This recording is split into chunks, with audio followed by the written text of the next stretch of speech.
will never surrender to the IRA. Never.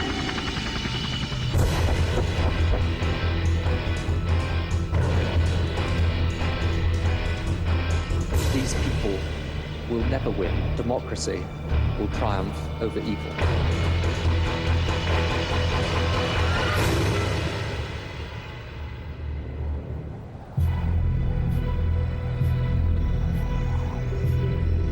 The intelligence we gathered for that job from Special Branch was that two notorious players would be involved in a murder, an assassination.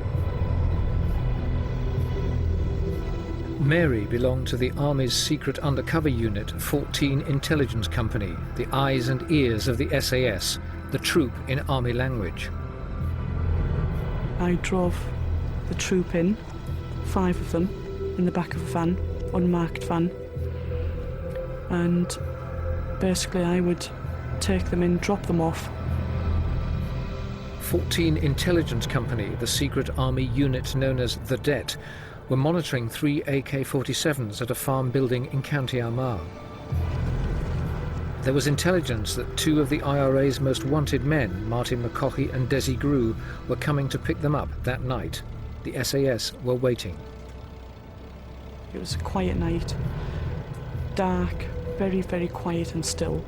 And the next thing was this thunderous roar of 7.62 fire going down. And it's very loud. You feel the jolt. It's not like watching it on TV when you just see like a crack or a bang. This is like a kaboom.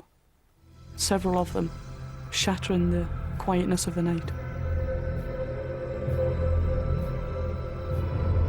Mr. McCaughey and Mr. Grew wouldn't have stood much of a chance, would they? They walked out of that barn carrying AK-47s, walking in the direction of the troop guys.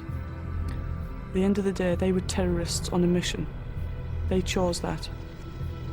And they met their maker. This programme reveals how British intelligence tightened the net around the IRA and helped draw them into negotiations.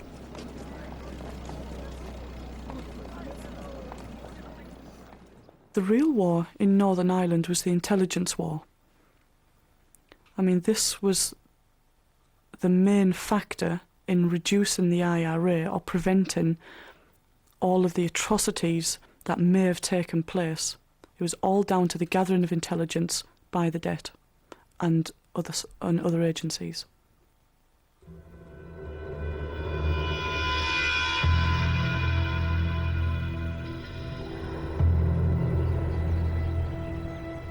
In the mid-80s, the IRA intensified its campaign in the countryside, hoping to create liberated zones, no-go areas for the army and the police. They bombed police stations in East Tyrone and killed workmen who were sent to repair them. When they destroyed the Birches station, the bomb was in a JCB. Ballygawley suffered the same fate, with the IRA shooting dead 2 policemen inside.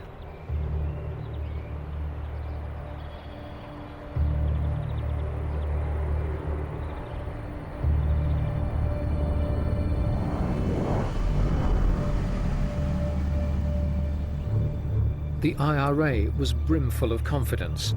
The next target was the picturesque village of Loughgall, but this time British intelligence knew. The information came from a listening device, Det surveillance, and, we understand, a special branch informer within the IRA unit. 7 SAS troopers and 3 special branch officers acted as decoys. Well, I volunteered to go into Loughgall station. They asked for volunteers from our unit to go into the station for a period of time. And I said yes, I would. John joined the RUC's special branch and became a member of its anti-terrorist unit. We've concealed the identities of undercover agents in this series to protect their security. We went in on the night, the Thursday evening, just as darkness approached. We entered the station along with our army colleagues, The SAS? The SAS, yes. And we set up base at the station, got ourselves settled, and then waited out for further instructions. Where were you? We were probably about 3 or 4 miles out of Loch Hall on the back roads, just as all the deck were, just driving around, trying to pick up and give people an early warning as to what was happening. Anna joined 14 intelligence company The Det in the 80s. And what did you see? I saw the van, we saw the JCB, and initially we thought it was a van stuck behind a slow-moving vehicle.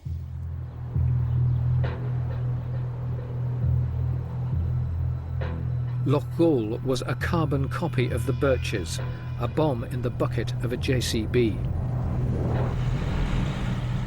Its job was to smash through the station's flimsy defence. What goes through your mind when you see this JCB coming towards you? Bomb. I just thought of the Birches again, Ballygolly, and I was sitting right outside the window of the police station. I heard gunfire.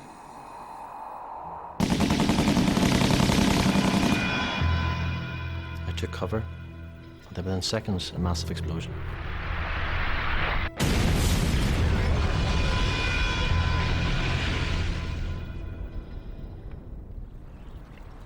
I found myself buried at the corner of the station, in rubble, inhaling dust and in darkness. Did you think you were going to survive? No. At that stage, I thought, I'm dead.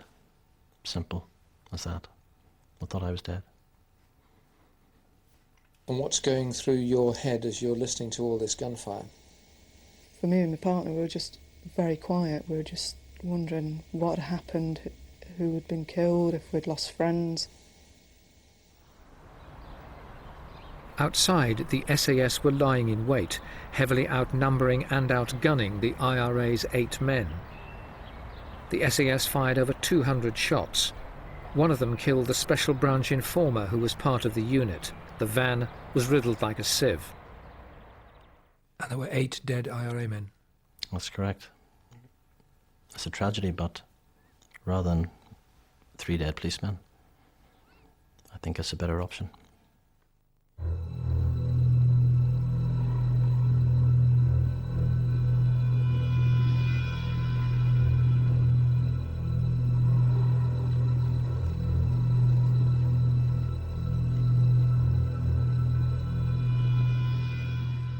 And when you heard that there were 8 IRA men dead? I think we could say that we were jubilant again. I was amazed that 8 had actually been killed. But yeah, we were happy. We thought it was a job well done. My personal first reaction was really one of some satisfaction that we had won one, as it were, in this continual conflict, that it was a victory for the forces of law and order. What message did Loch Gall and similar incidents send to the IRA? I hope it sent a message that the British government was resolute and was going to fight them.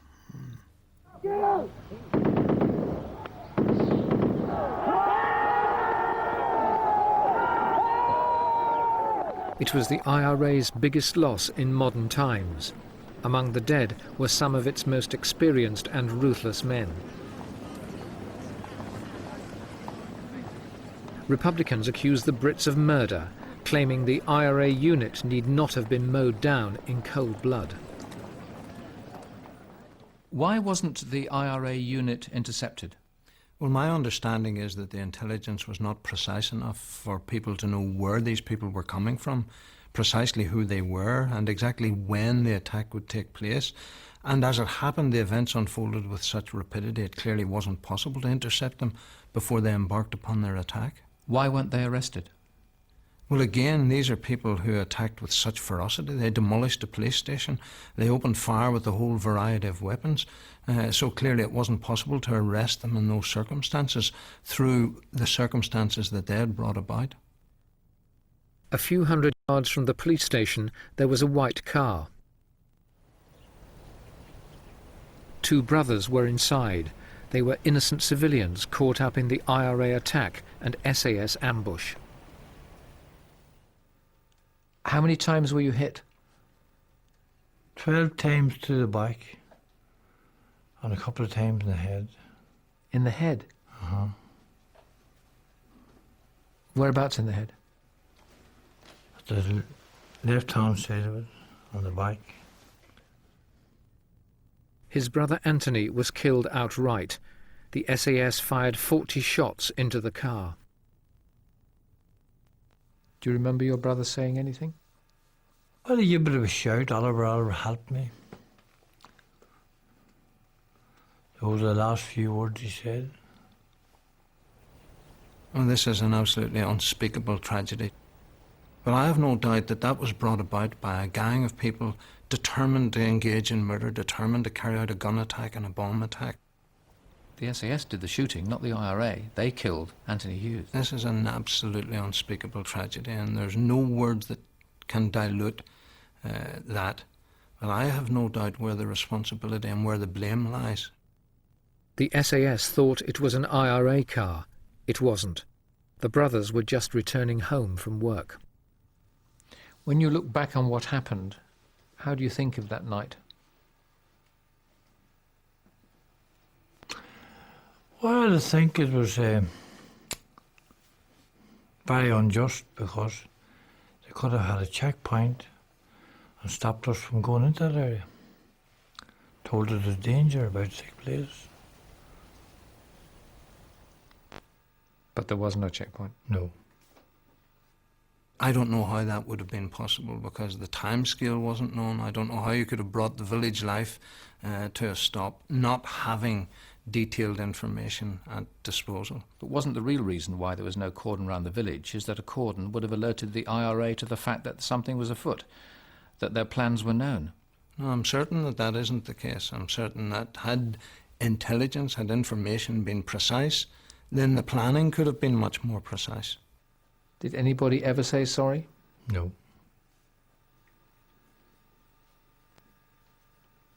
Ministry of Defence? No. SAS? No. British Army? No. RUC? No. No apology? No. No apology.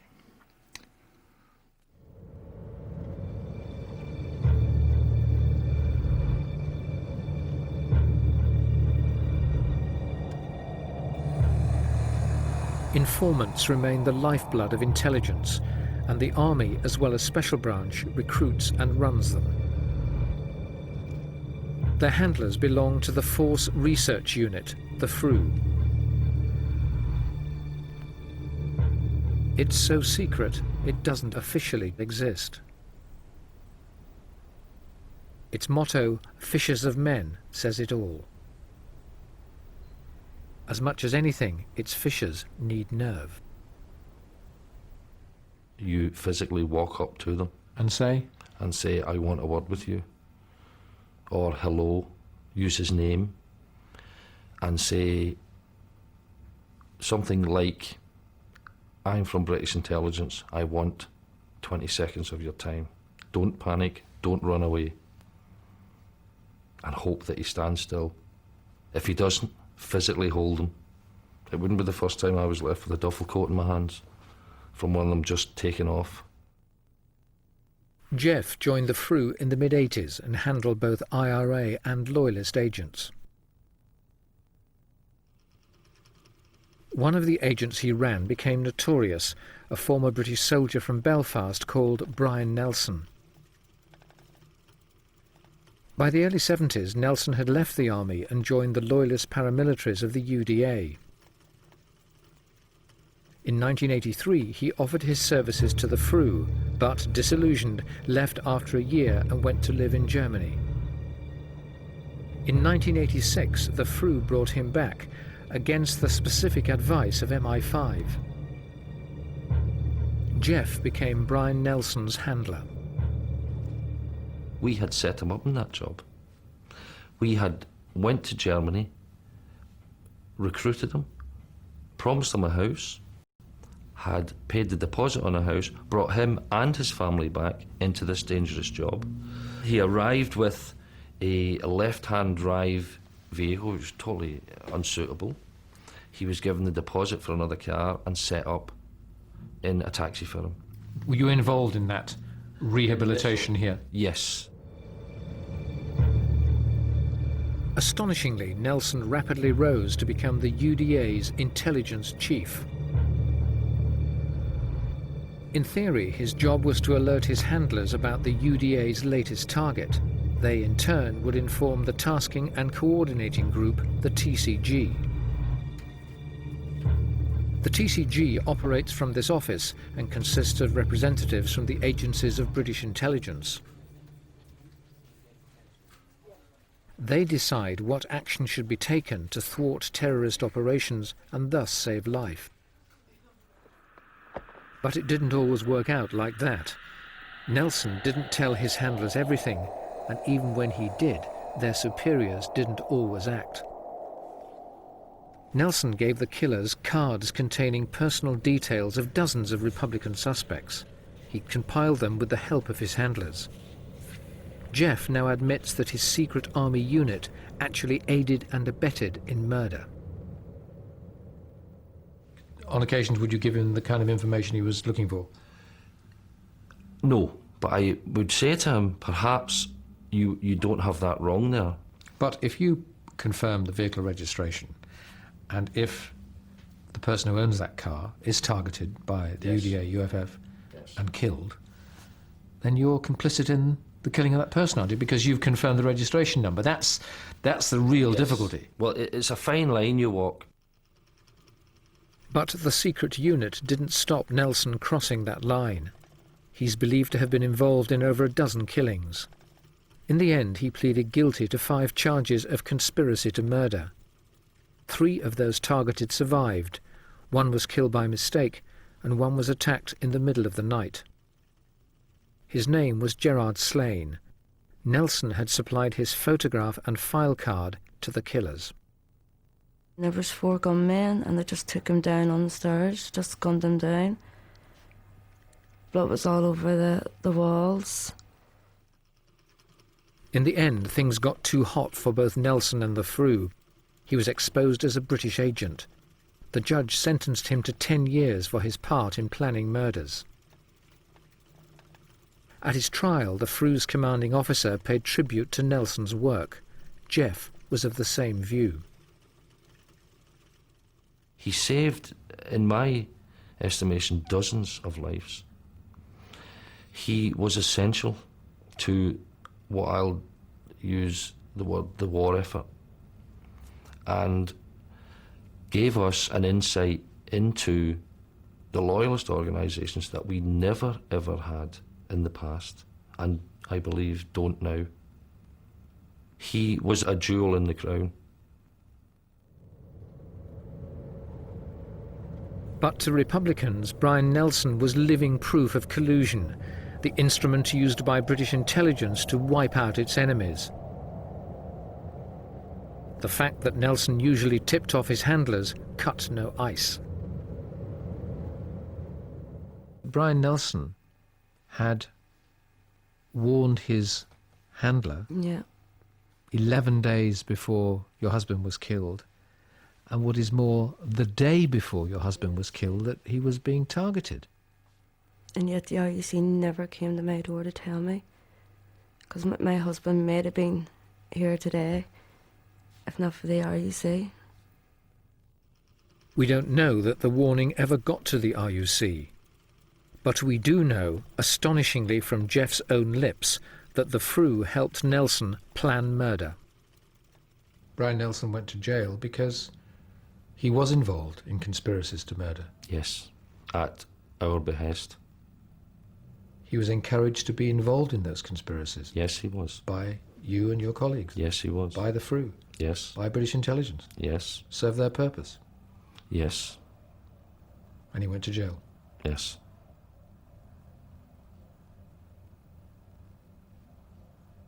I am ashamed of it. He wasn't protected as was promised to him. Brian believed Not that he was bulletproof, but that he had protection from us, and that what he was doing at our request, and therefore he had immunity, and he didn't.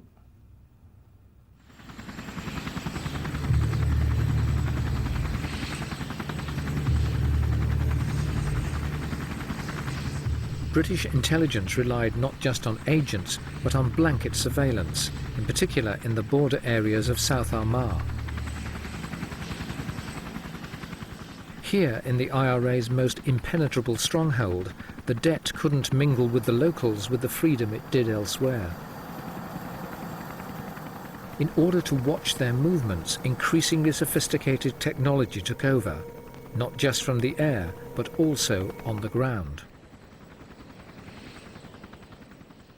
Did you monitor IRA suspects on the other side of the border? Yes, we did. One particular one, yes. Which we were watching him for some 2 years. 2 years? 2 years. Ken served with the Det for a number of years. His speciality was high-tech surveillance. And what could you see? You could see... Well, we could read his number plate on his car, let's put it that way. Using a large lens, we could look into this character's house. We would watch him morning, noon, night. We could see, even in pitch black, we could see what he was actually doing. Daytime, in colour, we could see what he's having for breakfast, if he's having a cooked breakfast, or he's having cornflakes, whether he's children ready for school.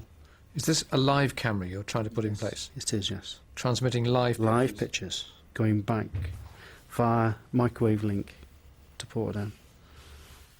So people in Portadown can sit and watch a senior IRA suspect going about his business? His day-to-day business, or his not-so day-to-day business. However covert the techniques, there were few the IRA did not know about. Cameras were found in fields, bugs in houses, and tracking devices in cars. But most remained in place, transmitting vital intelligence on the IRA. The effect was devastating. What did the technology enable British intelligence to do? Effectively, I think, to bring the IRA to a standstill where it could move very, very little. I think that's what technology done. That's what the intelligence services were able to do. I think they were able to effectively stop the IRA. I'm not saying defeat the IRA, but certainly effectively to stop it. Contain them? To contain it, yeah. By the early 90s, British intelligence had dealt the IRA a series of crushing blows. The policy of attrition and containment was paying off. The IRA's leadership knew it now had a choice: to carry on killing and dying, or talk. Why did the IRA decide to talk? I think for a whole range of reasons. I think in terms of those who headed the Republican movement, there was a realisation that if they cannot be defeated by military means alone, then neither can they win by military means alone. I think prominent IRA people came to the conclusion that the British military regime could not be defeated. Though there had to be negotiations, and that was the only way through it. Did the operations of the police and the army, in particular the covert units of both, force the IRA down that road? I think undoubtedly that was a factor in the equation. It wasn't the only factor, but I think it was a very important factor. There were many reasons why the IRA finally decided to come to the negotiating table, although there's no doubt that the undercover operations of British intelligence did play a powerful part in that process. But what must not be forgotten is that after the hunger strike and the election of its leader, Bobby Sands, to Westminster, the IRA intended to go down that road anyway, through its political wing, Sinn Féin. The conclusion we came to was that terrorism would end when the terrorists decide to end it. That meant trying to show to the terrorists that their existing policy of, as Jerry Adams put it, the Armalite in the ballot box was mistaken, and that the Armalite should be put on one side, and if the terrorists wanted to make progress, they could not make progress through a terrorist campaign, but Republicans could make progress through using the political process. And that was the essence of the emerging strategy at the end of the 80s.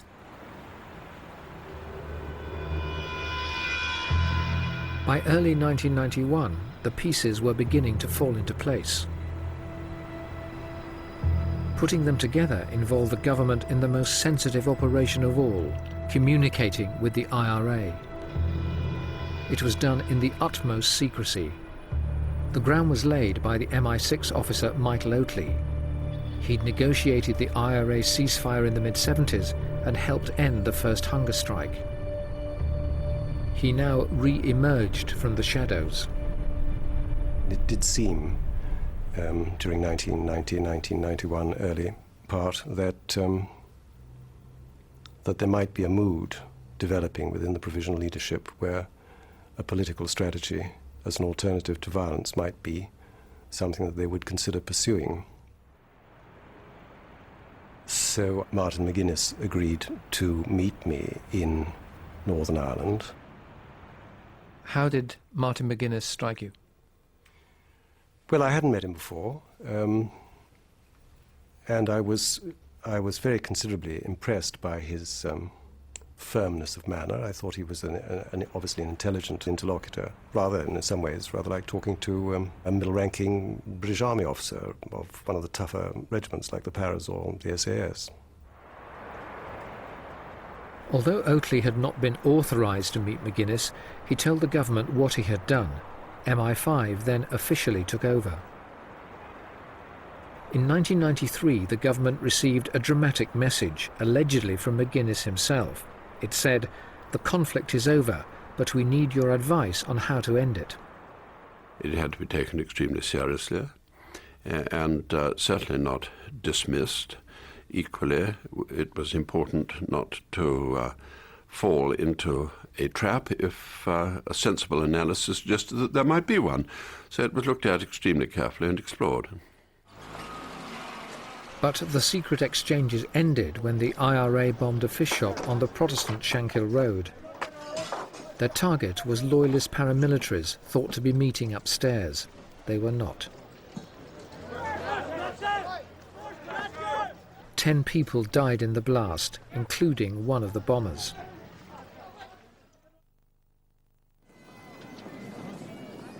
Jerry Adams carried the bomber's coffin. The Prime Minister, John Major, made no secret of his feelings about talking to Adams. I can only say that would turn my stomach over and that of most people in this House, and we will not do it. Yet this was the man with whose organisation the government had been conducting a secret dialogue for over 2 years. Within days of the Shankill bomb, the secret contacts were dramatically revealed. Mayhew faced the press. Were you nervous? Oh, of course. Of course. Because there they all were, slavering for blood. A good opportunity to screw this minister. Here he is on the most tender of all subjects, and it looks as though he's been negotiating when he said he hadn't. Nobody has been authorized to undertake talks or negotiations on behalf of the government with the IRA, with Sinn Féin, with any organization that undertakes terrorism, undertakes violence for political purposes. Perfectly true, I said we hadn't been negotiating. I never said that there had been no conversation of any sort. And so that was a very difficult time. After much further bloodletting on both sides, the IRA finally declared a ceasefire. The loyalist paramilitaries soon followed suit.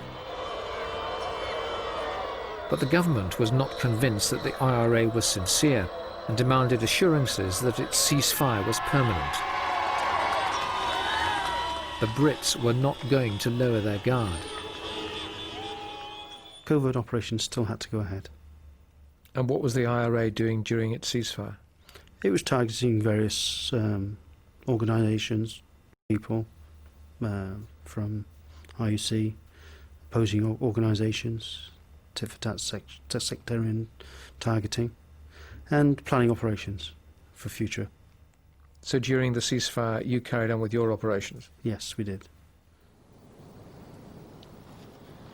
The IRA ceasefire held, but the political talks it had been led to believe would follow did not materialise. The rank and file grew impatient, in particular in South Armagh. Increasingly, the IRA felt they'd been duped by the Brits.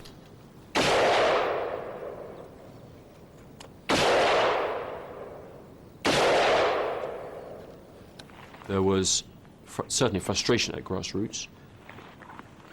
They saw normality returning to the province, and for what they described as for no benefit to the provisional movement.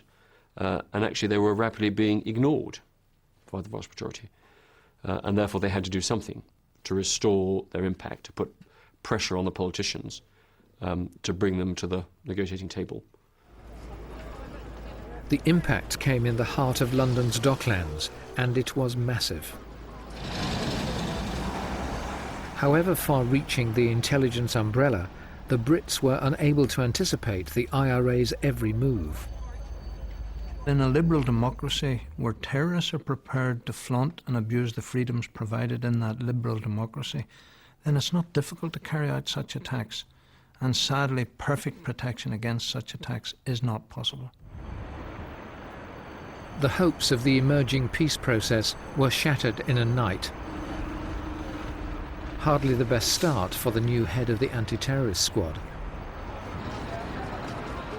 At midnight on the Friday, due to start on the Monday, I was in the Docklands looking at £500 million worth of criminal damage, 2 deaths, 70 GBHs, another 300 odd injuries of one kind or another. And when you're standing there in the debris, about to start the new job, what goes through your mind?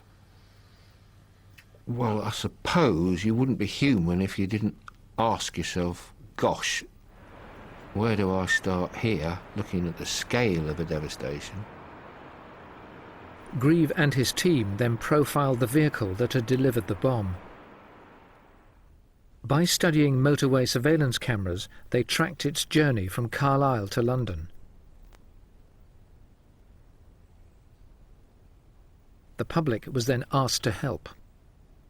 About the 300th call out of 800 from the public was somebody who said, your bomb truck was parked outside my business on a piece of wasteland, and there is material still here after 3 or 4 days that I think they threw off the vehicle. And out of that we found the clues to the bomb truck's route and eventually to its delivery mechanism. The breakthrough came from 3 sets of thumbprints, all belonging to the bomber, the triple thumbprint man. But his identity remained a mystery, at least for the time being.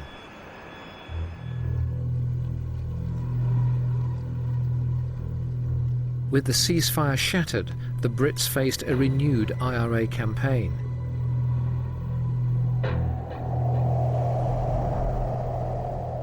In South Armagh, a single-shot sniper became the soldier's deadly nightmare. He'd already killed 9 members of the security forces.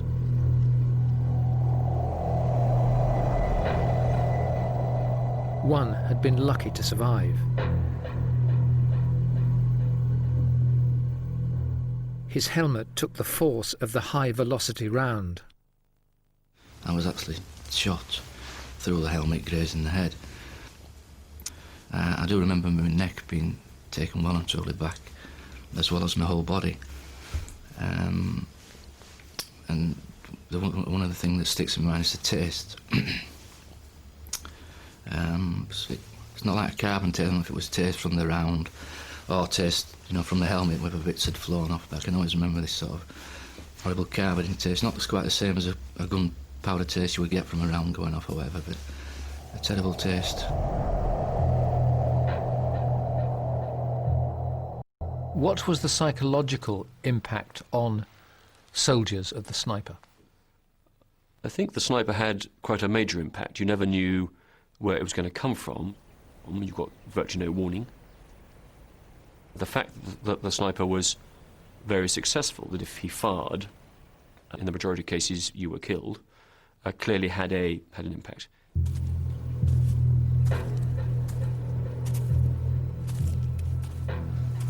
I think it's the fact that you suddenly realise that somebody is there to kill you. You know, it doesn't sort of hit you when you have shoots before, but when, with it being a sniper, it's 1-to-1. Well, it's not even 1-to-1. You haven't got the chance that he has. But for somebody to pick you out and say, right, you're the one, you're going to die, that's been the hardest thing, I think. The 5-foot-long Barrett sniper rifle was mounted in the back of a Mazda and fired from behind a hinged armoured plate. Stephen Restorick was unemployed and desperately wanted a job, so he joined the army. He was a typical young 23-year-old. He was just so full of life, and he was so outgoing as well. You know, he'd talk to anybody. He knew it was the last thing I wanted him to do. But it was his life, and he just saw it as a good career. In February 1997, Stephen was manning a checkpoint in the village of Bessbrook in South Armagh. He was checking a woman's driving licence when the sniper squeezed the trigger.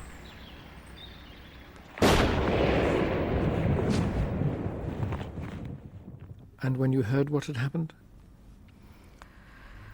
I think it's the usual reaction of anybody who hears the same thing. It's just total disbelief.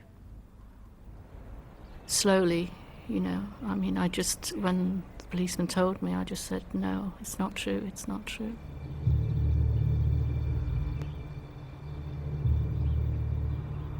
And, from there you have to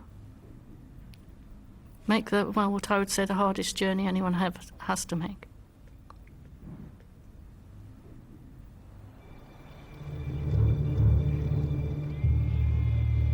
The intelligence agencies had their suspicions as to who the sniper team were. The problem was getting the evidence. Gradually, over long months, 14 intelligence company, the Det, helped build up the picture. If you can't stand outside your own base without getting hit by a sniper, then it's pretty poor doings. So yes, a lot of effort was put into capturing the sniper teams and finding out who they were. Covert technical surveillance in such a hostile environment was enormously difficult, and the Det's ingenuity was stretched to the limit.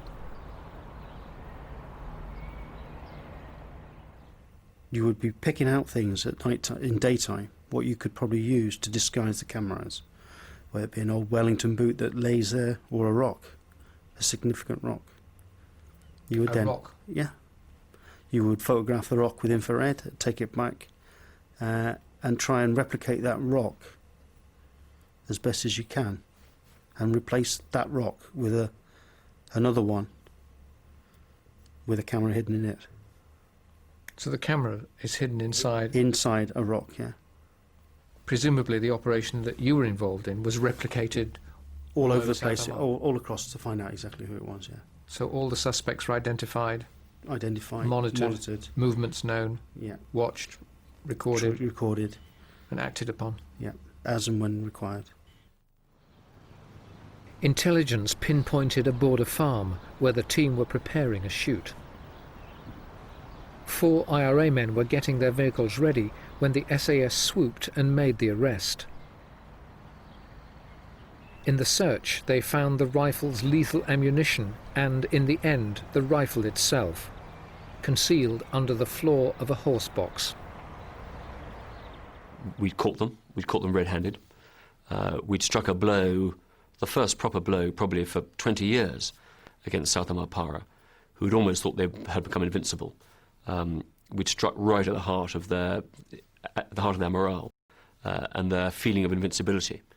It was a great feeling for all the members of the army and for the police, because we'd worked a long time to achieve this. We'd lost at Bombardier Restrick a couple of months before, and we really felt that this was one back for him.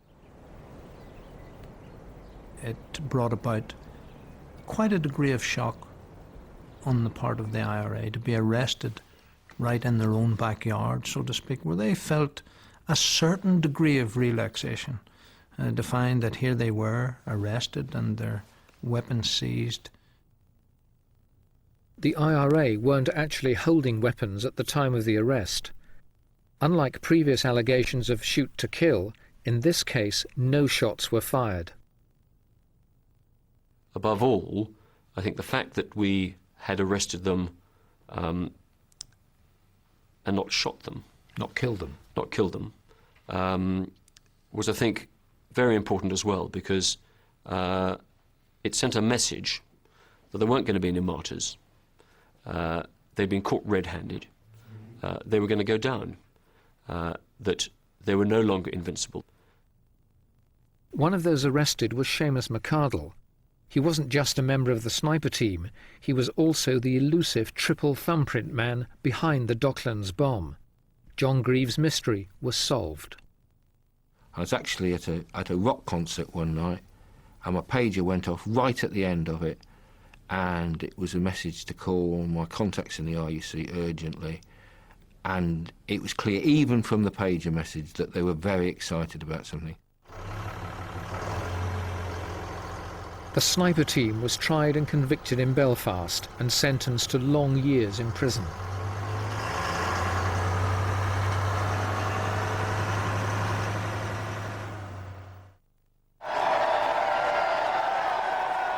The irony is that following the election of Tony Blair, a second IRA ceasefire and the signing of the Good Friday Agreement, the sniper team will soon be released.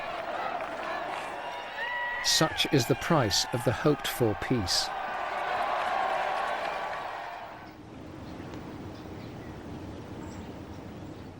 In Belfast, Rita Restorick was in court to see her son's killers tried and convicted. Those who were sentenced for the killing of your son and others too will be released very shortly under the Good Friday Agreement. How do you feel about that, to see your son's killers go free and the killers of others? It's very hard, like it is for all the other people who are having to see this happen. But if we could be sure that this route we're taking works and there'd be no more killing, then it's something we have to accept. At the moment, there's no guarantee that the route will work.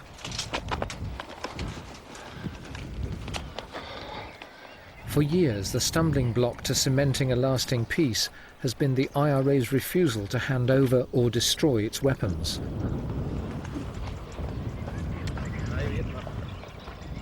That's what the British government and the Ulster Unionists have always demanded.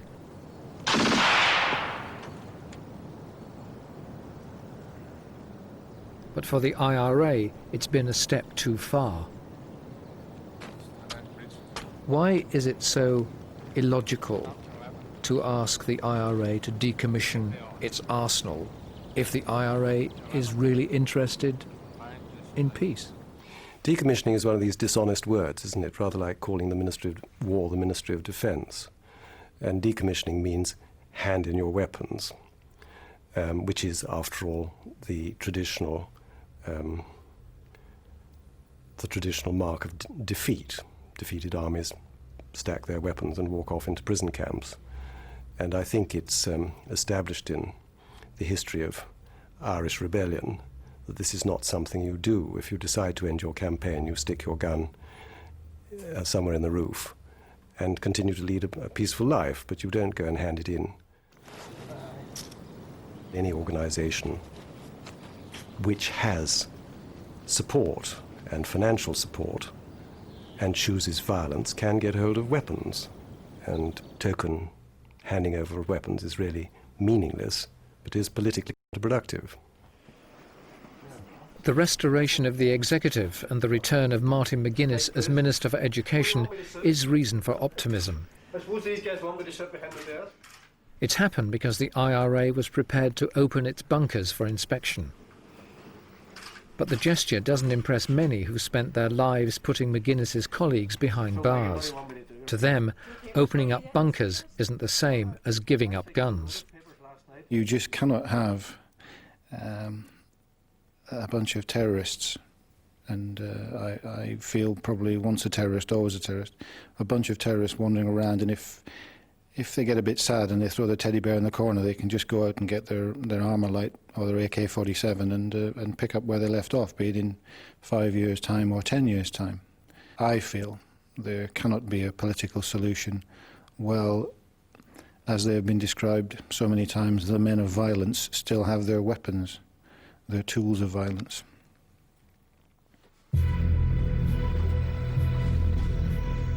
For now, the peace process is back on track. Hundreds of soldiers are preparing to go home.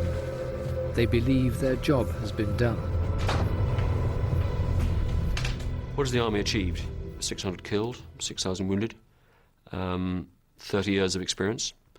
I think what we have achieved is that we've held the line, we've contained terrorism to allow a wider strategic political plan to be developed and implemented.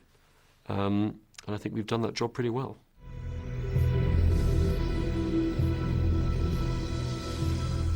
If the peace process moves to its conclusion, these soldiers will be the first of many to leave. Much rides on the IRA's statement that it will put its arms completely and verifiably beyond use. We are where we are today because the Brits pursued their own Armalite and ballot box strategy, tough security matched by political initiatives. After 30 years, the Brits have not defeated the IRA, but forced it to face political reality. In the light of the IRA's recent statement, do you believe that the war is over? That's a very significant statement. It goes further than anything we've heard publicly from them before. I think it's amazing, and to the credit of all the parties in Northern Ireland, that we've made the progress we have. I think we delude ourselves if we think that the process of healing and of finding a peaceful way forward is yet complete.